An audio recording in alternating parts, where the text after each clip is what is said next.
Hi friends, how are you all? Welcome back. I hope you and your family are safe and well. Friends आज बात करेंगे number 1111 and about dimensions. तो number 1111 कहाँ से आया? सबसे पहले तो जो ट्विन फ्लेम जर्नी में बहुत ही मोस्ट पॉपुलर नंबर है 1111 नंबर, जो कि ट्विन फ्लेम्स में बहुत ही ज़्यादा पॉपुलर होता है, उनको बहुत दिखता भी है। That is formed in the way कि जो 11 होता है नंबर, जो कि काफ़ी ऑस्पिशियस भी माना जाता है, वो उसमें जो दो वन होते हैं, तो जो पहला वन होता है दैट रिप्रेजेंट्स आपका बर्थ इस अर्थ पर, ठीक है, आपका जन्म इस अर्थ पर। और जो सेकंड वन होता है इट रिप्रेजेंट्स आपका रीबर्थ, आपकी अवेकनिंग के बाद, जब आप एक नए ह्यूमन बीइंग में ट्रांसफॉर्म हो जाते हैं, कम्प्लीटली आप अवेकन्ड बीइंग हो जाते हैं, ठीक है। तो एक 11 तो वो हुआ, और दूसरा 11 हुआ आपका ट्विन फ्लेम, यानी कि फर्स्ट वन उनका जो अर्थ पर जन्म है उसके बारे में है, और जो सेकंड वन है उनका एज एन अवेकन्ड बीइंग जो एक रीबर्थ है उसके बारे में है। तो वो भी 11 के वे में रिप्रेजेंट हुआ, तो टुगेदर इट कम्स एज 1111, ठीक है। तो ट्विन फ्लेम जर्नी में इसीलिए 1111 जो है वो बहुत ही ज़्यादा पॉपुलर है। इसके अलावा अगर डायमेंशंस की बात करें तो 11 डायमेंशंस जो होती हैं, जो 11 डायमेंशंस होती हैं, वो होती हैं फिज़िकल मटेरियलिस्टिक चीज़ों की। और जो 12th डायमेंशन होती है वो होती है फिज़िकल मटेरियलिस्टिक चीज़ें होती हैं जो कि एनर्जीज़ में डिज़ोल्व होना शुरू कर देती हैं, राइट। जैसे कि कुछ साधक होते हैं जो सब कुछ छोड़ चुके होते हैं, जो कि एक प्रॉपर तपस्या में बैठे होते हैं सिर्फ मोक्ष के लिए, वो वहाँ पर प्रेयर कर रहे होते हैं और उन्होंने सब कुछ छोड़ दिया होता है, लेकिन वो फिज़िकल में प्रेजेंट होते हैं, लेकिन उनकी जो एक विश होती है वो सिर्फ एक मोक्ष होती है, जो कि एनर्जेटिक लेवल में कन्वर्ट होने की, डिज़ोल्व होने की एक उनकी मैनिफेस्टेशन रह जाती है, और उसके बाद वो समाधि ले भी लेते हैं, जनरली वो मोक्ष उनको मिल भी जाता है। तो 12th dimension is about physical materialistic things which are dissolving into energies, ठीक है। और 12th डायमेंशन के पार जो कुछ है दैट इज़ ऑल एनर्जी, वो फिज़िकल में नहीं है, they are not physical in nature. अब जो फंडामेंटल ऑब्जेक्टिव डिज़ोल्व करना ही है खुद को, तो इसीलिए जो लोग हैं वो तीर्थ यात्रा पर भी जाते हैं, बिकॉज एक ओल्ड एज आने पर they just start to believe कि अब समय आ गया है कि हम बहुत ज़्यादा टाइम के लिए अर्थ पर नहीं हैं, हमारा डिज़ोल्यूशन जो है वो अब स्टार्ट हो जाना चाहिए। तो वो अपनी इसी डिज़ोल्यूशन की प्रिपरेशन को करने के लिए, या ये दिखाने के लिए कि we are now ready for that dissolution, वो तीर्थ यात्रा पे जाते हैं, वो पिलग्रिमेजेस पे जाते हैं। अब ये नहीं हमें सोचना है कि जो फर्स्ट डायमेंशन है वो तो छोटी है या इन्फीरियर है, बेकार है, और जो 12th डायमेंशन है वो बहुत अच्छी है, या 11th वाली बहुत अच्छी है, उसमें हमें मटेरियलिस्टिक चीज़ें भी मिल रही हैं, 12th में हमें मोक्ष मिल रहा है, और 12th के बियॉन्ड तो सब एनर्जीज़ हैं, तो वो तो बिल्कुल ही सुप्रीम पावर्स हैं, और लोअर डायमेंशंस जो हैं वो ख़राब हैं। But it's not like that.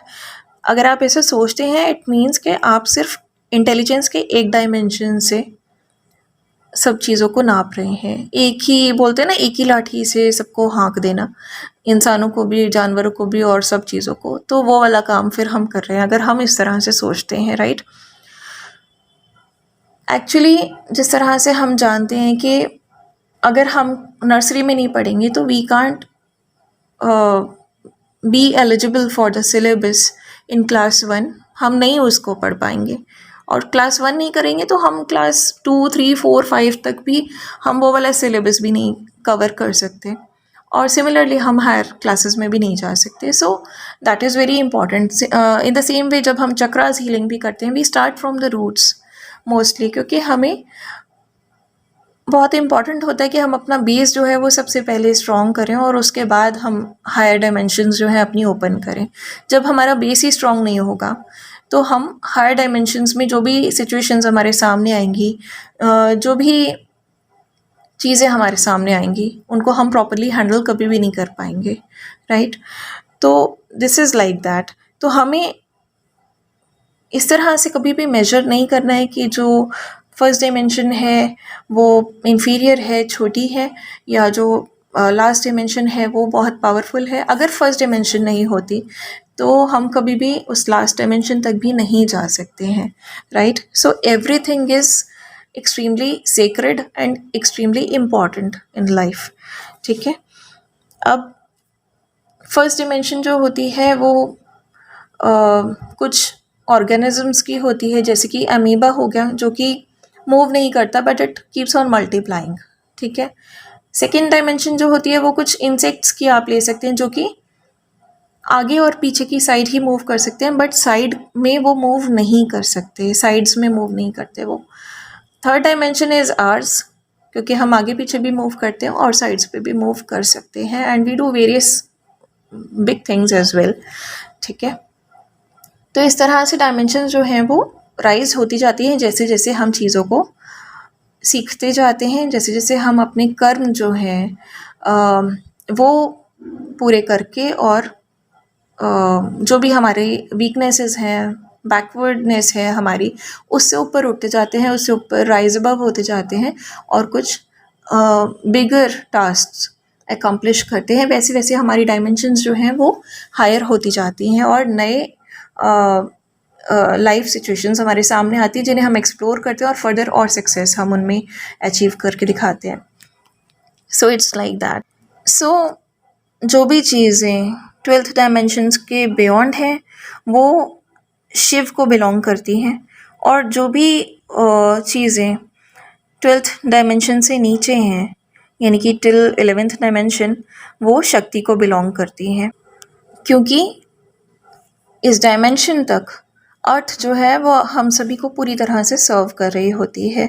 हमें सारा मटेरियलिस्टिक गेन, सक्सेस, जो भी हमें एक 3D में रिक्वायरमेंट्स होती हैं, रिसोर्सेज होते हैं, बहुत सारी अपॉर्चुनिटीज़ होती हैं, बहुत सारी चीज़ें हमें शक्ति के थ्रू ही प्रदान की जाती हैं, सर्व करवाई जाती हैं, ठीक है? So below the 12th dimension it all belongs to शक्ति।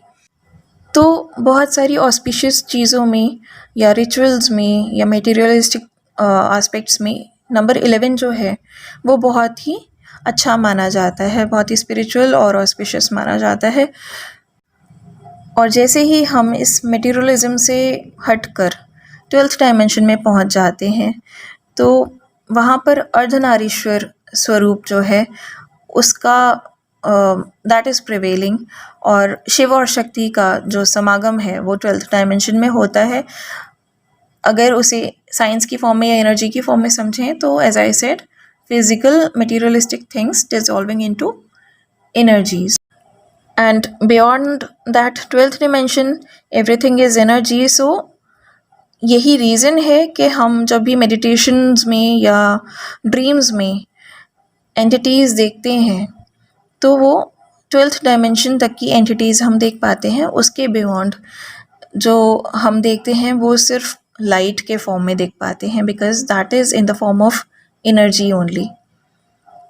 अब देवी सिम्बॉलिक्स आप ले लीजिए या बहुत सारी पूजा जो होती हैं उसमें भी जो 11 नंबर होता है वो बहुत ही सेक्रेड है। जैसे हम बोलते हैं मंत्र का उच्चारण 11 बार कर लो कम से कम। जो देवी का त्रिशूल है वो भी 11 की शेप में है अगर आप ध्यान से देखें तो। और जो हमारी लोकेशन है that is also eight 11 degrees latitude, यानी कि जो हमारा 11th पैरेलल नॉर्थ का जो सर्कल है वो भी 11 degrees of earth's equatorial plane पर लोकेटेड है, and it crosses Africa, Indian Ocean, South Asia, South East Asia, Pacific Ocean, Central America, South America and Atlantic Ocean. तो we are all located at the latitude of 11 degrees. So बिल्कुल इसी तरह से time and space का भी concept है।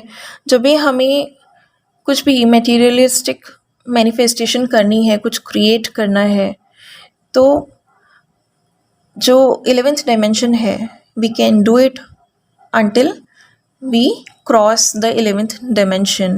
We can create things, we can manifest it into physical reality, into materialistic thing, ठीक है? वो हम तभी तक कर सकते हैं मटेरियलिस्टिक चीज़ों की। इनफैक्ट ज़रूरत ही हमें तब तक पड़ती है जब तक हम 11th डायमेंशन में होते हैं, ठीक है। और उसके बाद हम as I told 12th dimension में हम लोग मोक्ष की ही रिक्वायरमेंट रह जाती है, लिबरेशन की रिक्वायरमेंट रह जाती है, ऐसी स्थिति में आ जाते हैं और उसके बाद हम एनर्जीज़ के रूप में कन्वर्ट हो जाते हैं। और इसीलिए जो भी नॉन फिज़िकल डायमेंशंस होती हैं, जैसे कि कहा जाता है कि 12th डायमेंशन के परे जो कुछ भी डायमेंशंस हैं वो नॉन फिज़िकल डायमेंशंस हैं, तो वो एग्जिस्ट तो करती हैं लेकिन वो मटेरियल या फिज़िकल नहीं होती हैं नेचर में, राइट। इवन अगर बात करें तो जो डीपेस्ट ट्रेंच है जो इस दुनिया के ओशंस में मिलता है, that is also 11 kilometres. Because जो भी डिज़ाइन है, जो भी क्रिएशन में डिज़ाइन यूटिलाइज़ किया गया है, वो कुछ फंडामेंटल्स, कुछ बेसिक प्रिंसिपल्स पर आधारित है। जो कंस्ट्रक्शनल थ्योरी है वो ये कहती है कि एटम का डिज़ाइन और कॉस्मॉस का डिज़ाइन बिल्कुल सेम है। वो ये भी कहती है कि एक अमीबा का डिज़ाइन बिल्कुल उसी तरह से फंडामेंटली सेम है जैसे कि किसी ह्यूमन बीइंग का design. Only complexity and sophistication is multiplied many fold over. तो देखने में हम डिफरेंट लगते हैं लेकिन फंडामेंटली वी आर सेम। तो बिकॉज ऑफ दिस ये जो मटेरियल वर्ल्ड में बहुत सारी चीज़ें हैं ये 11 नंबर के आसपास चलती हैं। ऑस्पिशियस माना जाता है इस नंबर को क्योंकि ये जो डायमेंशन है 11th dimension we represent as शक्ति, और शक्ति के ज़रिए ही हम मटेरियलिस्टिक वे में लाइक एक 3D फॉर्म में we try to achieve success, victory, abundance in the material world. जब हम इससे आगे ascend कर जाते हैं into the 12th dimension, तब हम सिर्फ लिबरेशन के बारे में सोचते हैं। इसके पहले ही हम जो मटेरियलिस्टिक एस्पेक्ट्स हैं उनके बारे में सोच रहे होते हैं, और इसके बाद हम सिर्फ इस मटेरियलिस्टिक वर्ल्ड से मुक्ति के बारे में सोचते हैं। इसीलिए कहा जाता है कि हम जो कुछ भी सोचते हैं हमें बहुत ही पॉजिटिव वे में सोचना चाहिए। मैनिफेस्ट जो भी हम करते हैं बहुत ही पॉजिटिव और अच्छे वे में हमें अपनी सोच और कर्म जो है वो रखना चाहिए। बहुत ही पॉजिटिव मैनिफेस्टेशन रखनी चाहिए क्योंकि जब भी हम कुछ मैनिफेस्ट करते हैं तो बहुत सारी चीज़ें जो होती हैं उससे इंटर रिलेटेड हो जाती हैं, सेम फंडामेंटल डिज़ाइन में आ जाती हैं। सो इट्स वेरी इम्पॉर्टेंट कि अगर हम कुछ क्रिएट कर रहे हैं तो वो इतनी पॉजिटिव और इतनी अच्छी स्ट्रॉन्ग क्रिएशन हो कि उससे रिलेटेड जो कुछ भी चीज़ें क्रिएट हो रही हैं उसके आसपास वो भी उतनी स्ट्रॉन्ग और पॉजिटिव हो। So that's it about the dimensions. और अब आपको समझ आया होगा कि नंबर 11 को इतना ज़्यादा क्यों माना जाता है, वो इतना सीक्रेट क्यों होता है। Thank you so much. God bless you all.